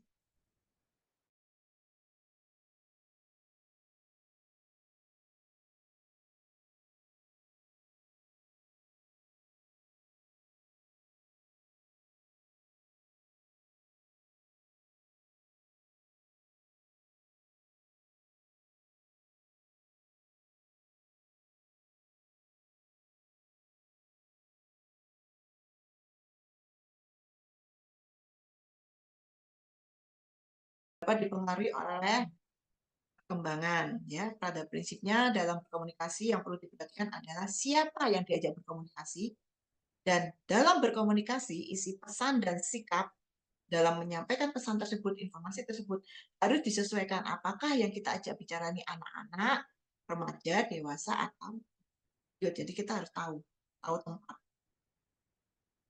Persepsi, pandangan personal terhadap suatu kejadian. Karena persepsi ini dibentuk oleh harapan dan pengalaman. Kadangkala persepsi ini merupakan suatu hambatan. Bisa jadi ya, sangka ya. Karena apa yang kita persepsikan belum tentu sama dengan yang dipersepsikan oleh orang lain. Latar belakang budaya, ya, berkomunikasi sangat dipengaruhi oleh faktor budaya, emosi, nah, perasaan subjektif dari suatu peristiwa. Ya, karena emosi ini dapat menyebabkan salah penafsiran sehingga pesan tidak diterima dengan pengetahuan. Ya, komunikasi akan sulit dilakukan jika orang yang kita ajak bicara itu memiliki tingkat pengetahuan yang berbeda. Yang sebagai komunikator harus bisa menempatkan diri. Ya. Peran gaya komunikasi harus disesuaikan dengan peran yang sedang kita lakukan. Misalnya kita ini berperan membantu pasien akan berbeda ketika berperan sebagai tenaga kesehatan yang lainnya. Di komunikasi kita ke pasien dengan komunikasi kita ke rekan kerja kita akan berbeda. Ya, jadi kita harus tahu peran kita apa saat berbicara dengan lawan bicara kita. Tantangan interaksi. Komunikasi interpersonal akan lebih efektif jika dilakukan dalam lingkungan yang menunjang. Kalau tempatnya bising atau ruangannya terlalu sempit dan tidak leluasa, maka untuk berkomunikasi juga akan menjadi tegang, nyaman, nggak ada timbul kesenangan. Ya. Nah, sifat komunikasi yang ada di rumah sakit ya Komunikasi yang bersifat informasi asuhan di dalam rumah sakit ada terkait jam pelayanan, ya, pelayanan apa aja yang tersedia di rumah sakit, akses untuk mendapatkan pelayanan tersebut bagaimana, sumber-sumber alternatif jika terjadi sesuatu hal yang tidak diinginkan. Ya. Kemudian ada lagi yang bersifat edukasi, seperti edukasi penggunaan obat, bagaimana jalannya proses penyakit, tata cara cuci tangan yang baik, ya, dan lain-lain. Ini yang paling penting ya, harus jadi ada beberapa pesan dari saya yang harus adik-adik terutama yang belum lulus atau yang belum mendapatkan pekerjaan, kita harus punya 3 kata ajaib yang harus kita ingat terusnya. Nggak cuma di dunia kerja aja, dengan keluarga pun juga harus begitu. Jadi kita harus terus ya ingat 3 kata yang harus kita ucapkan dalam komunikasi, yaitu salam, mengucapkan salam, jangan lupa kita berucap maaf meskipun kita tidak bersalah, dan ucapkan terima kasih. Itu 3 kata itu tidak boleh kita lupa. Healing word ya, kata-kata yang harus kita ucapkan ini, jangan sampai kita diajak berbicara oleh pasien kita lihat, oh tidak bisa Bu, atau saya tidak tahu Bu, itu bukan bagian saya, udah tutup, kembali besok aja. Nah, jangan sampai kita bilang begitu. Kalau misalnya ada pasien yang nggak ngerti, terus kita bilang, oh Bapak ini mungkin nggak mengerti. Hindari kata-kata ini. Apakah Bapak sudah membaca instruksinya? Nah, bisa diganti, mohon maaf Bapak, ini instruksinya untuk penjelasan kami terkait barang-barang apa yang boleh dibawa di rawat inap. Nggak bisa, apakah Bapak sudah baca tuh instruksinya? Nah, nggak bisa. Intonasinya juga harus diperhatikan. Ya. Nah, ini ada beberapa contoh ya untuk pemilihan bahasa. Mohon maaf, Bu Rosita. Ya. Mungkin bisa dipercepat sedikit. Siap, insya Allah tinggal 4 slide saja. Oh, siap. Terima kasih. Oke. Kemudian ini misalnya kata-kata, kalau masalahmu apa masalah Anda? Kayak gitu ya. Jangan sampai kita bicara seperti itu ke lawan bicara kita. Perhalus. Ada yang bisa saya bantu, Pak? Atau apa yang bisa tak bantu, Rek? Misalnya kayak gitu, Pak. Beda sama teman ya. Bisa tak ewangi, Rek? Nah, gitu.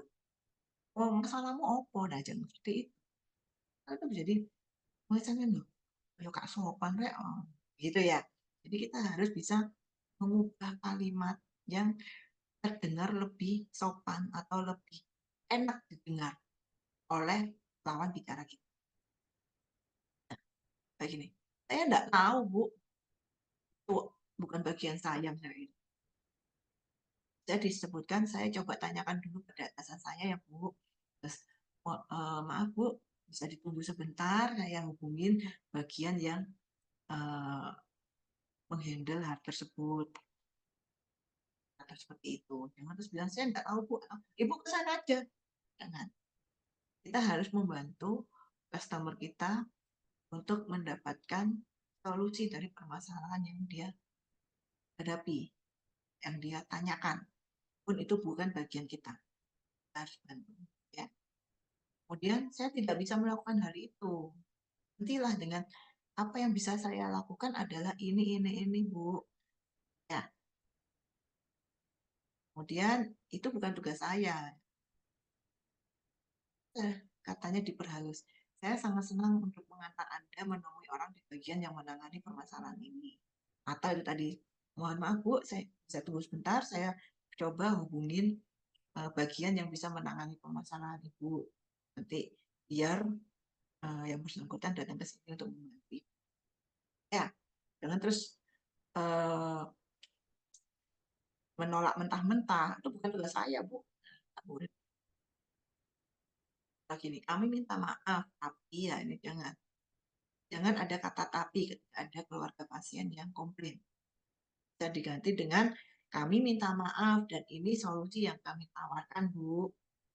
kami akan begini, begini, begini, begini. Atau kalau kamu nggak bisa ada solusi, kami akan menyampaikan kepada manajer Yanmed untuk gini-gini. Saya minta nomor teleponnya ibu, nanti ibu akan dihubungin oleh itu. Jadi pasien itu jadi lebih, oh berarti aku lebih diperhatikan nih. Nah, ya, Anda harus itu seperti menyuruh. Ya, kadang orang kalau disuruh itu kan udah bingung sama keluarganya yang lagi sakit, terus tiba-tiba Anda harus gini, Anda harus gini, seperti diperintah. Gitu. Kan kita maunya dilayani, bukan diperintah, ya kan? Jadi dengan ibu bersediakah ke bagian ini untuk menangani persoalan yang ibu hadapi? Nah, disampaikan seperti itu, ya lebih baik. Nah, kesimpulannya adalah dalam berkomunikasi efektif kita harus mengenali lawan bicara kita dengan baik. Jangan terlalu banyak bicara dan kurang mau atau cuek, nggak mau mendengarkan orang lawan bicara kita. Jangan cuek. Gen Z ini zaman sekarang itu banyak yang super cuek ya. Jadi orang bicara nggak didengarkan, nggak mau bertanya. Habis itu pada saat pelaksanaannya salah semua. Nah, pengalaman saya seperti itu ya, teman adik-adik mas.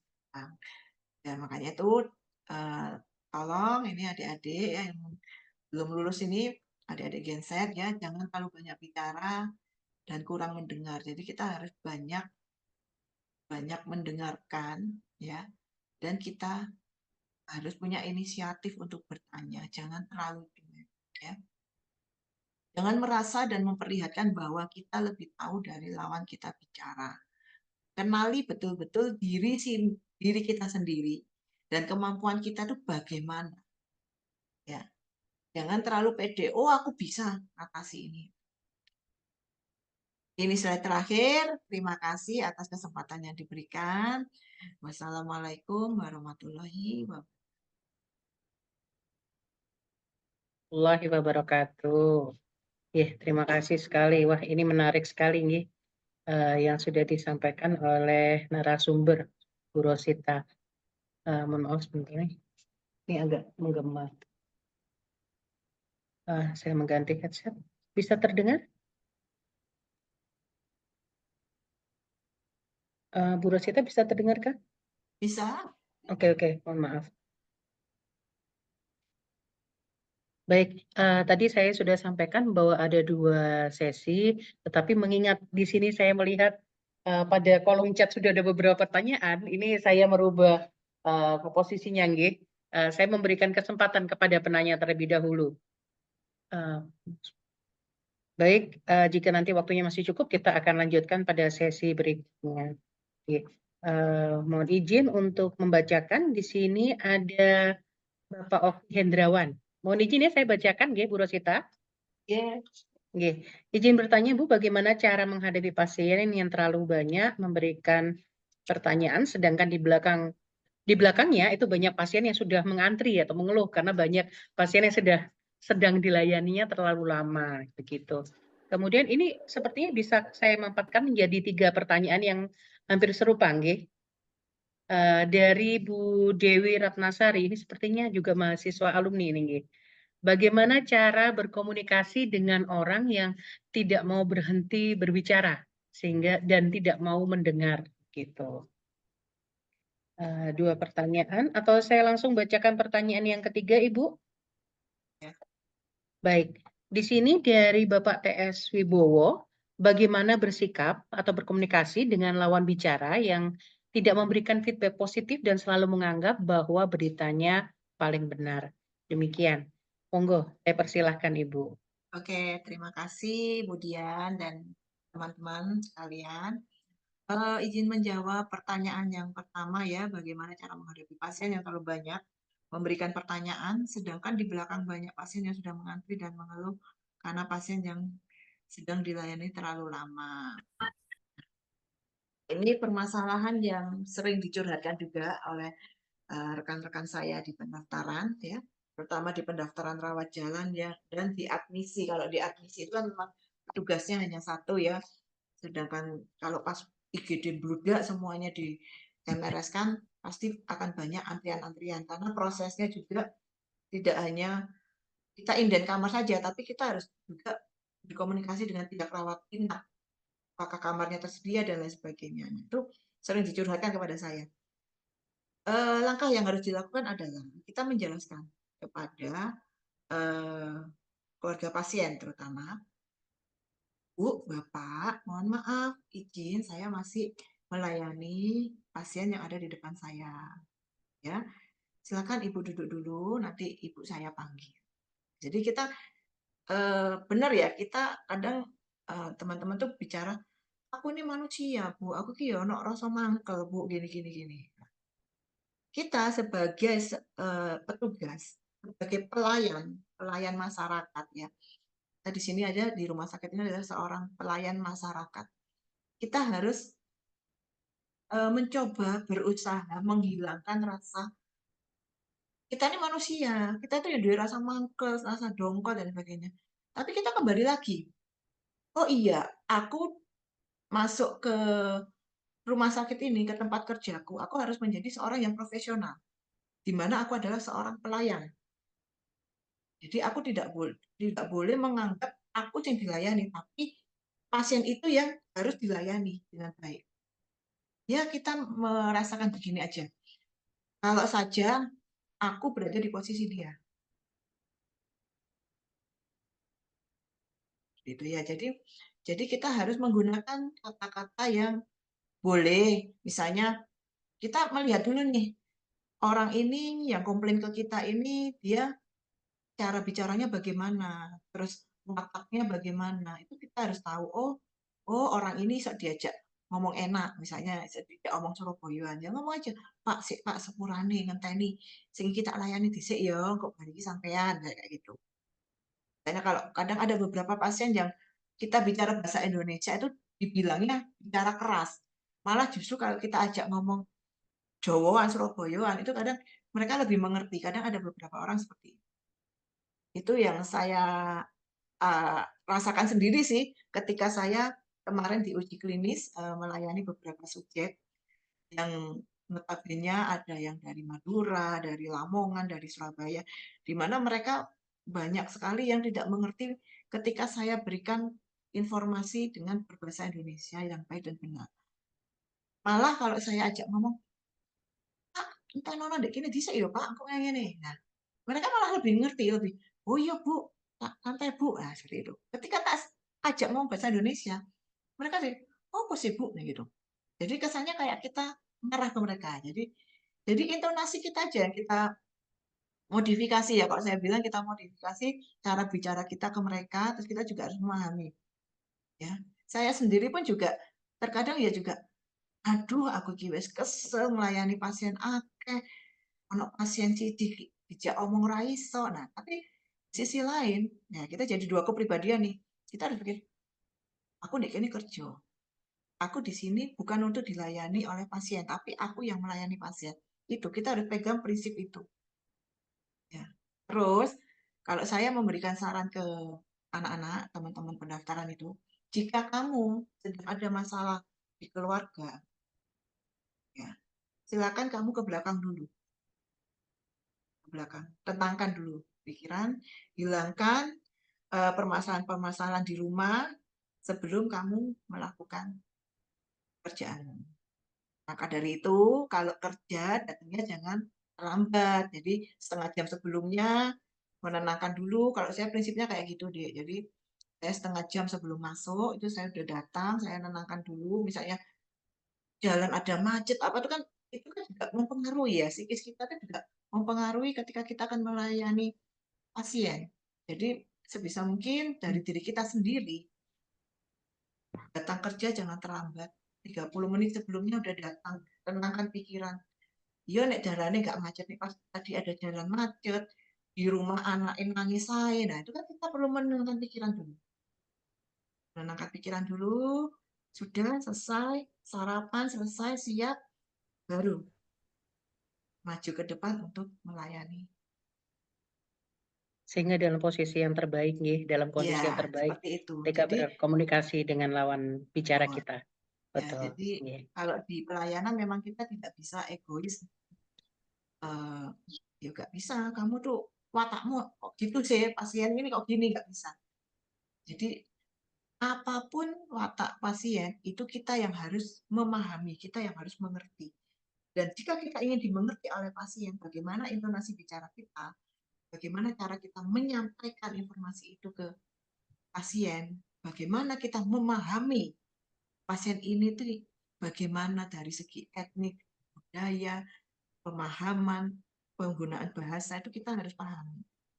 Nggih. Aduh Bu, Dan pemahaman angele itu juga dari pengalaman nggih, Bu, nggih. pengalaman. Iya, Betul, nggih. Terima kasih sekali, ya, ini luar biasa sharingnya nggih. ya. Di sini mungkin bisa dilanjutkan untuk pertanyaan yang berikutnya, Ibu. Ya, Eh, ini jawabannya kurang lebih sama ya. hampir Bagaimana sama cara nggih. berkomunikasi dengan orang yang nggak mau berhenti ngomong. Iya. Ya, Jadi dari pemahami kita. nggih, lebih memahami Iya, ngaten nggih hmm, posisinya nggih. positif. Kemudian yang untuk TS Wibowo nggih sami nggih. Ini Ya, ada 3 prinsipnya pertanyaan seperti nih itu. hampir sama nggih. Ya, Ini tadi ada 1 pertanyaan dari Bapak Rahmat Jamaluddin, Masya Allah. Ini beliau adalah rekan dosen senior kami. Ini sepertinya menyapa untuk kangen ini Bapak nggih. Bapak Rahmat Jamaluddin mungkin ada bisa on cam Bapak jika bersedia. Bapakku. Bapakku mana Bapakku katanya Rosita nih Bapak. Adakah Bapak atau mungkin sedang berhalangan? Ada Bu, ada. Masya Allah, Assalamualaikum Bapak. Nggih, Nggih. Pak, aja kadang-kadang komunikasi itu kadarnya 3S. Apakah boleh kalau misalnya kadang-kadang ada yang berlebihan, ada yang bahkan salamnya itu malah keluar dari pasiennya. Mestinya petugas yang kadang-kadang Bu, ini yang pertama. Yang kedua, interpersonal itu adalah harus menatap wajah. Ya, Malah dia berbicara secara verbal petugas, tetapi wajahnya tidak melihat kepada yang namanya pasien. Sibuk dengan yang namanya pekerjaan atau sibuk dengan HP. Mohon penjelasan. Terima kasih. Hanya 2 aja, Bu. nggih. Masya Allah. Nggih, Terima matur kasih suwun. Bapak Rahmat Jamaluddin. Nggih. Mohon. Nggih, matur suwun Pak Jamal, Bapakku. Iya, memang seperti yang saya sampaikan di slide saya tadi. Jadi ketika kita berkomunikasi secara verbal, apalagi tatap muka ya, Ya, itu memang kita harus memandang mata orang yang kita ajak bicara, lawan bicara kita. Jangan sambil menunduk sambil gini. Ya. betul. Memang dalam kenyataannya kalau saya pas lagi supervisi itu ya, kemudian Pak Jamal itu memang kadang teman-teman tuh sambil ngetik, oh iya Bu, itu nanti ini Bu, ini nanti ini. Nah, itu otomatis penerima pesan atau pasien atau keluarga pasien tuh, oh iki loh ngomong mbek sopo. Nah, seperti itu. Ngomong mbek Jadi tampak komputer kurang apa ngomong mbek empati aku. ngaten Nah, nggih. seperti itu Ya, kan. Jadi nggih. otomatis itu juga akan mengundang kemarahan dari keluarga pasien. Karena pasien merasa, "Loh, iki dia tuh tak tanya, tapi kok ngomong Nggih. ambek keyboard." Nah, seperti itu. Jadi memang seperti yang saya sampaikan tadi di slide, kalau kita berbicara, bertemu tatap muka, lihat matanya. Ya. Jangan sambil bingung gini lah. Kalau kita bicara memberikan informasi sama gini, itu berarti kita bingung, kita nggak tahu. Ya, kalau kita nggak tahu, ya kita nggak usah memberikan informasi ke orang. Bilang, maaf Bu, bentar saya tanyakan ke rekan saya. Kalau Anda tahu jawabannya, langsung lihat Mhm. matanya, berikan penjelasan. Terima Jadi, kasih. Ya, itu, Siap, Bapak. terima kasih. menarik sekali. Betul. Matur nuwun, Bu Dian. Nggih, matur suwun sangat Bapak Rahmat Jamaluddin. Nggih. Kita kembali, ini di sini ada pertanyaan dari Fernandio, ini tadi hampir sama nggih, terkait dengan bagaimana mengatasi hambatan untuk perbedaan budaya dan bahasa. Oh, Tadi sudah kita bahas di awal. Kemudian ada Lucky dari S1 Keperawatan, mau bertanya bagaimana berkomunikasi dengan pasien dengan gangguan komunikasi seperti disabilitas. Mohon untuk sarannya. Oke, seperti yang saya sampaikan tadi, ya, kalau di tempat kerja saya, kita ada PIC penerjemah. Di situ tidak hanya penerjemah bahasa, tapi ada penerjemah bahasa isyarat. Ada dari rekan perawat, kebetulan beliau berpengalaman juga, dan mengerti, paham terkait bahasa isyarat. Jadi ketika rekan-rekan pendaftaran atau yang ada di garda depan menemukan kasus ada penyandang disabilitas, terutama mohon maaf tunarungu wicara, otomatis kan teman-teman pendaftaran tidak ada yang punya pengalaman untuk bahasa isyarat, itu langsung menghubungi ke PIC penerjemah. Jadi nanti PIC penerjemah akan mendatangkan timnya untuk membantu rekan-rekan di pendaftaran. Baik, terima kasih. Ini berarti terkait dengan salah satu fasilitas yang Yes. disediakan. Tetapi kita memang kembali lagi bahwa kita harus meningkatkan empati kita. Kita harus mengenal masalah yang ada yang dihadapi oleh lawan bicara kita. Demikian, Bu Rosita. Iya. Iya, Masya Allah. Terima kasih. Kemudian ini tadi ada dari Vilda. Ini ada 3 pertanyaan terakhir kemauan, jangan ditambahi. Ini sudah 9 yang bengkak. Ini pertanyaannya luar biasa. Ini dari Mbak Vilda, Evelina dari Prodi Kebidanan. Bagaimana cara menangani situasi jika ada kesalahpahaman dengan pasien dan si pasien kekeh dengan pendapatnya meskipun kita tahu kalau itu tidak benar. Kemudian ini hampir sama, ini mungkin bisa saya jadikan satu. Saya Kadek Dwi Lestari dari Prodi Administrasi semester 2, mohon izin bertanya. Bagaimana kita menangani situasi di mana terdapat perbedaan pendapat antara tenaga medis mengenai rencana perawatan pasien dan apa langkah-langkah konkret yang kita ambil untuk memastikan keputusan yang diambil adalah yang terbaik untuk pasien. Ini sepertinya hampir sama, mungkin bisa dijadikan satu, Ibu. Ini Silakan. kesalahpahaman dengan pasien dan si pasien kekeh. Nah, misalnya terkait apa ya ini? Maksudnya terkait kondisi pasien atau bagaimana? Mungkin Mbak Vilda Evelina, adakah Mbak Vilda, ini mohon maaf, bisa mengaktifkan kamera?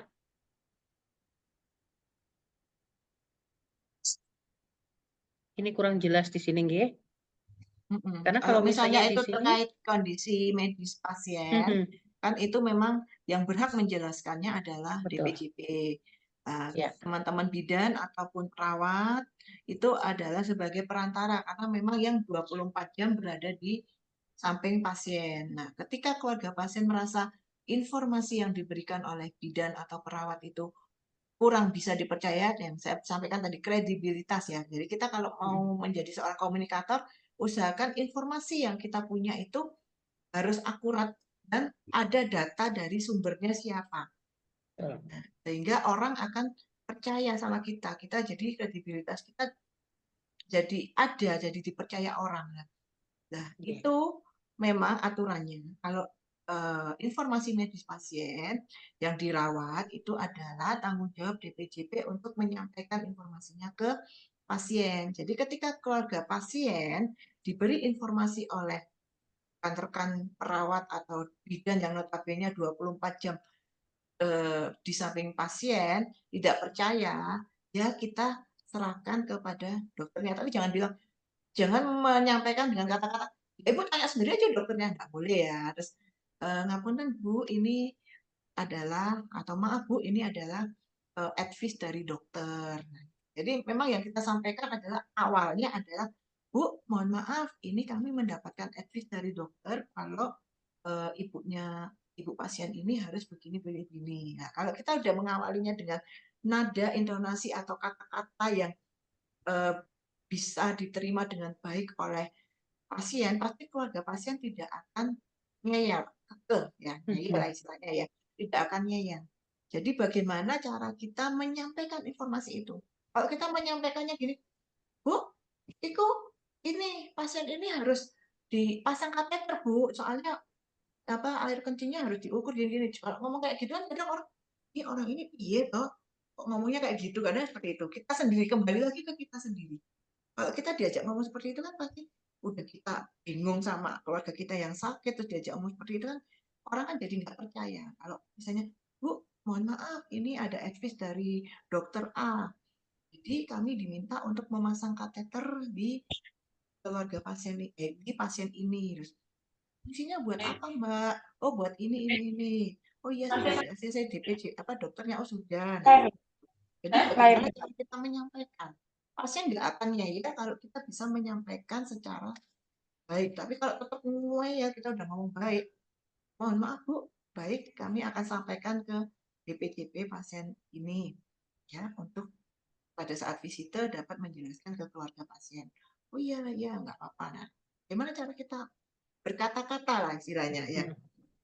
Egonya kita diturunkan. Jadi pasiennya ya pasien kekeh nggak percaya sama kita itu wajar karena dia ingin mendapatkan sesuatu yang memuaskan dirinya. Seperti itu. Baik, nggih. Terima kasih sekali Ibu. Ini tadi banyak sekali pertanyaan yang sudah kita coba untuk selesaikan, tetapi kembali lagi kalau ini kita menjawab seluruhnya tidak akan mungkin, nggih. Jadi mohon maaf untuk rekan-rekan yang memberikan pertanyaan, monggo silahkan dituliskan, nanti kami minta bantuan untuk host dan juga co-hostnya untuk membantu mencatat. Insya Allah kita akan melakukan rekap, nanti akan dijawab secara langsung, secara tertulis oleh Bu Rosita. Nanti akan dijawab, nanti kita akan share di dalam WA grup peserta. Bersamaan dengan nanti akan diberikan sertifikat linknya. Mohon maaf untuk suara host. Baik. Jadi untuk sesi yang pertanyaan untuk hadirin, sepertinya waktunya sudah diambil semua ini Bu Rosita. Saya rasa ini kalau untuk pertanyaannya tidak akan selesai karena memang banyak sekali dan memang luar biasa ini komunikasi efektif di dunia kerja ini merupakan satu tantangan tersendiri dan merupakan soft skill yang tidak bisa didapatkan hanya dalam 1 kali 2 kali kemawon nggih. Jadi ini bisa menjadi satu nilai positif jika kita memiliki kemampuan berkomunikasi itu sendiri.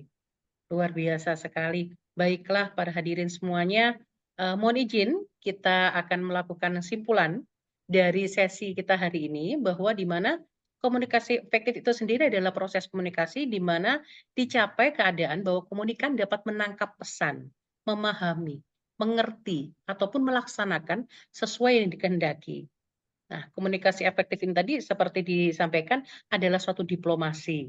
Nah, bagaimana cara berkomunikasi efektif? Ada 4 tatanan: etika penyampaian informasi, proses penyampaian informasi komunikasi, dan komunikasi dilakukan 2 arah, serta keterampilan mendengarkan dan bertanya. Ini luar biasa, keterampilan mendengarkan dan bertanya.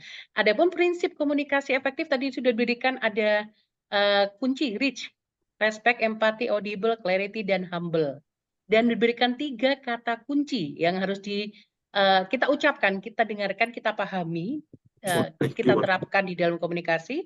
Ada salam, maaf, dan terima kasih. Dan akhirnya alhamdulillah kita telah usai. Terima kasih setinggi-tingginya kepada pembicara kita, narasumber kita yang telah berbagi ilmu dan pengalamannya.